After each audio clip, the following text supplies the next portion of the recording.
I wrote this book and it came out 2020. Showed up my doorstep after 3 years of writing it, and then COVID hit. So here's all the books sitting in my living room. And we all have a journey. We've all been through a lot in the last few years. But first, so first I want to go over, and the reason why I wrote the book, but the first thing I want to know is who's a caregiver here?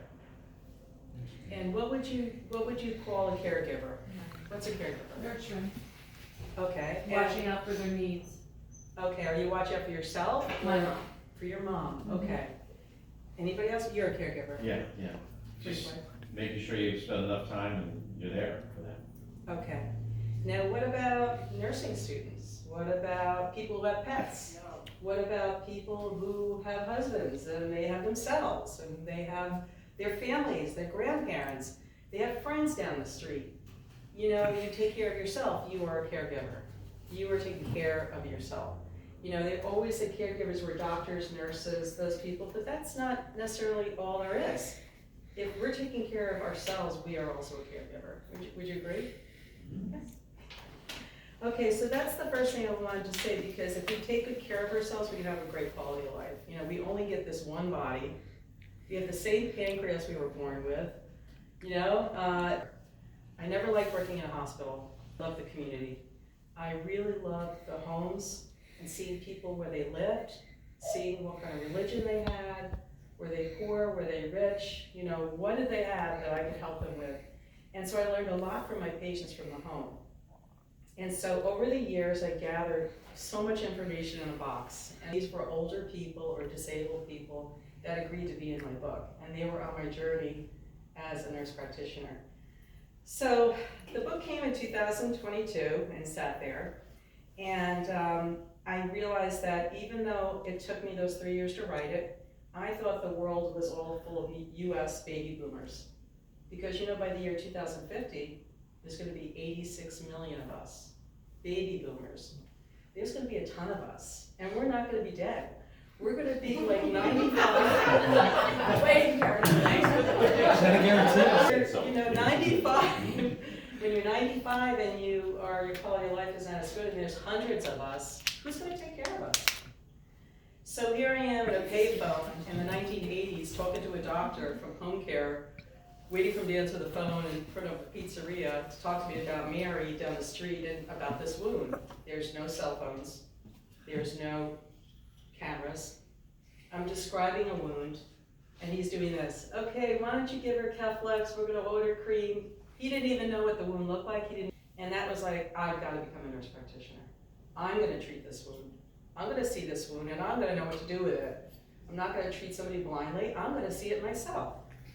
So that made me become a nurse practitioner. Actually, I haven't been a nurse practitioner for 40 years. I've been one since '99. That's when I became a nurse practitioner. So one thing that I found that was really cool with caregivers in the home is they are very resourceful.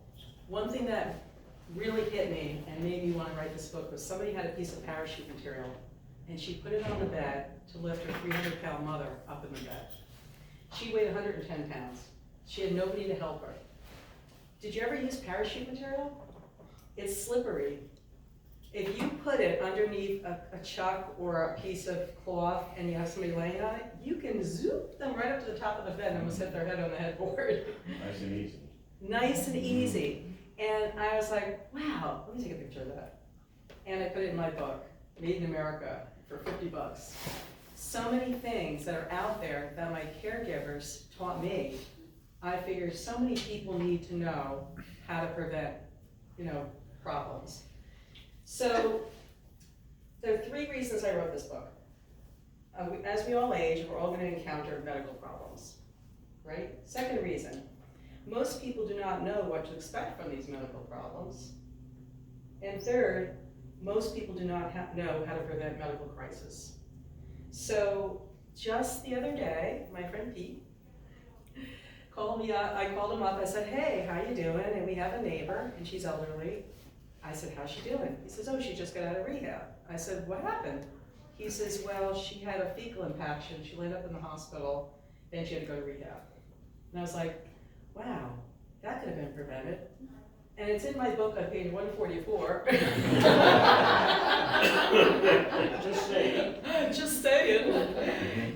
tells you you should have a bowel chart in the bathroom with a pen. You know, people who live alone don't know if it's Wednesday, Thursday, or Friday. You can go, oh crap, excuse me, but in 3 days. So you can look at the calendar and say, wow, we didn't have a small, medium, large. Uh-oh, day 2. Nope, small, medium, large. Uh-oh, day 3. I'm in trouble.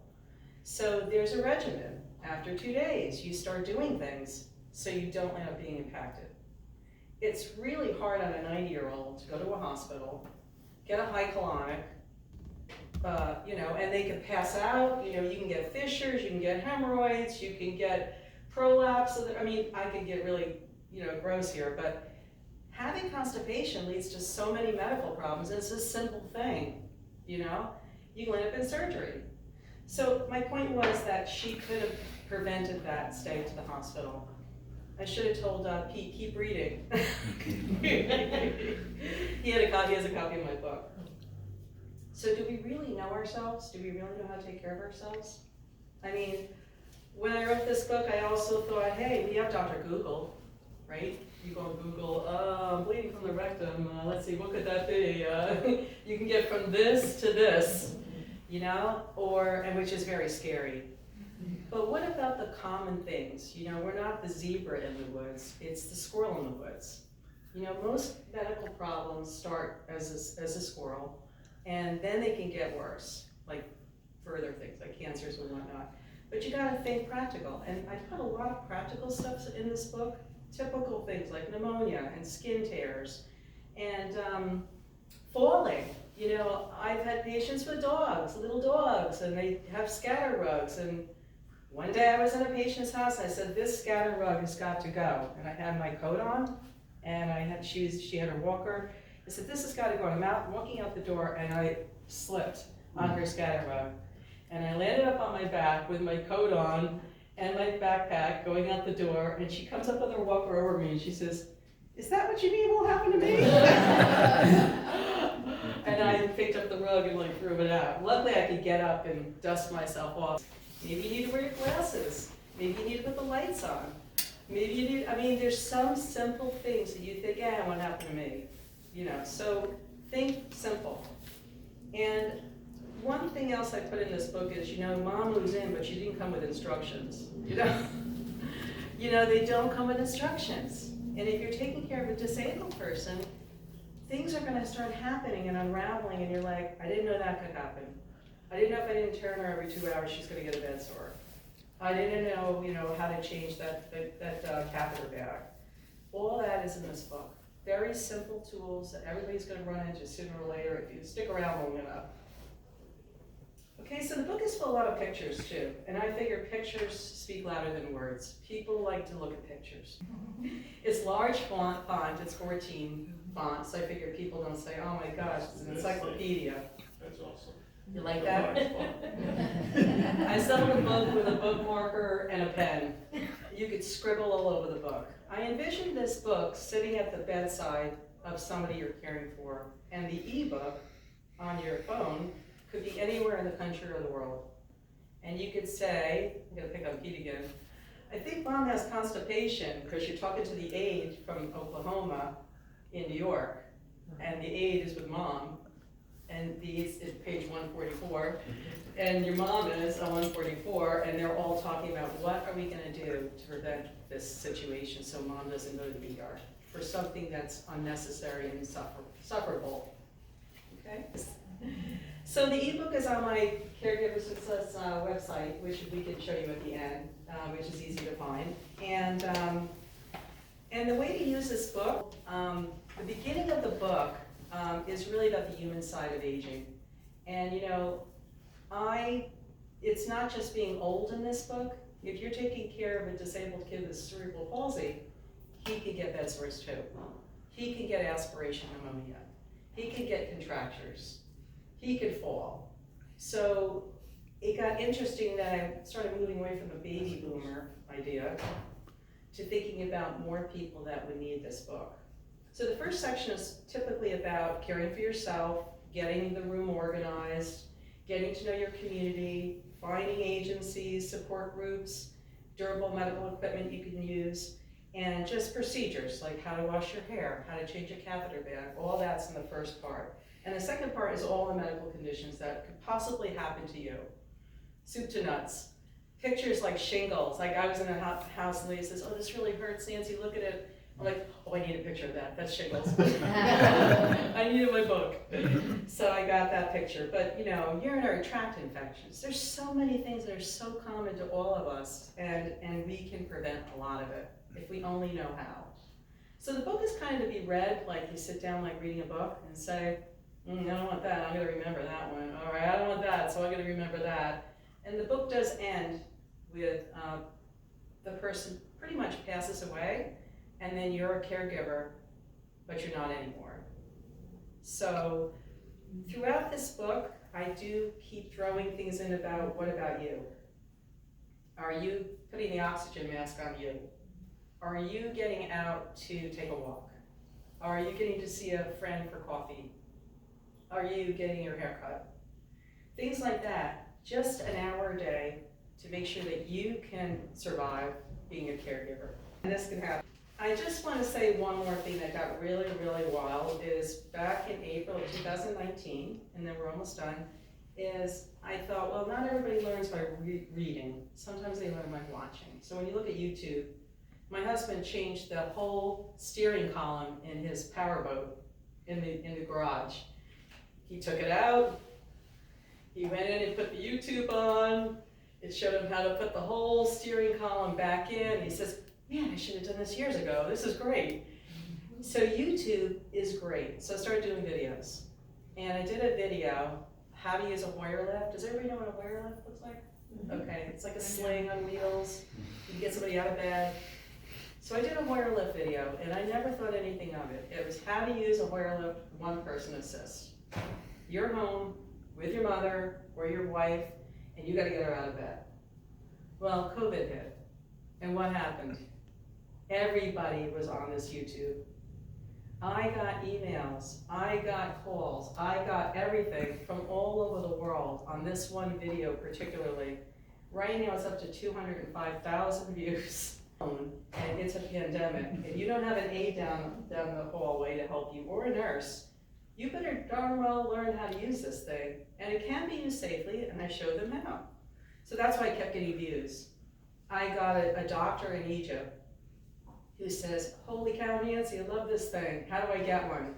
So I went on my computer and I found Invacare. He lives in Cairo, Egypt. So I'm texting him on YouTube, you can get this in Cairo, Egypt. You're a doctor, write a prescription, but get somebody to show you how. Oh, he said, I'll watch your video. I thought that was wild. I did a hair washing one.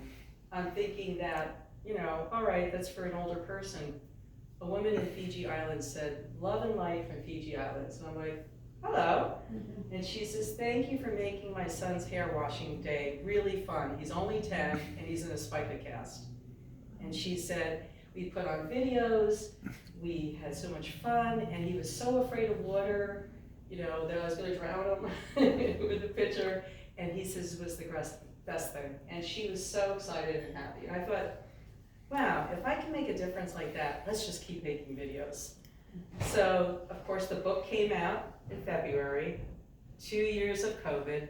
The thing is going on with these videos is now that I've turned 65, I'm like, okay, now I'm older, and I'm starting to do videos on getting my Medicare card and how to navigate the system. Or, man, this arthritis hurts. Let's talk about osteoarthritis, or how about fatty liver, or how about high cholesterol, how many things that do I have that I can't point my finger as I'm a clinician, do what I say, but it's happening to me too. So I'm showing people my results of my osteopenia. So anyway, I'd love you to subscribe to my channel. It's called Caregiver Success, very easy. It's the same as the name of the book. It's the same as the name of the website. Everything's the same. I'm wearing my little hummingbird, which is my logo for my channel. And we're gonna watch a quick video just to give you a flavor of my videos. This one is with Steve's mom before she passed. It downloads as a PDF to your phone. Or you could just buy the book right there, and you'll get the paper copy in the mail. Okay? Thank you so much for coming. This is great that you were able to come on Zoom like this. It's wonderful. for sharing. Oh, you're welcome. You like that video. Most of my videos are like 25 minutes long because there's so much you want to cover to just get the whole job done, so there's no questions of what did I leave out or questions you may have. I have had people on my YouTube channel ask me things, and I answer them all the time. So I'm available, transparent, for sure. Okay, well, thanks everybody for coming. I really appreciate it. If you're interested in a book, I do have some books here for you and some giveaways. And thank you. And make sure you have some coffee and cookies and stuff, even though I didn't have dinner yet, but go for it.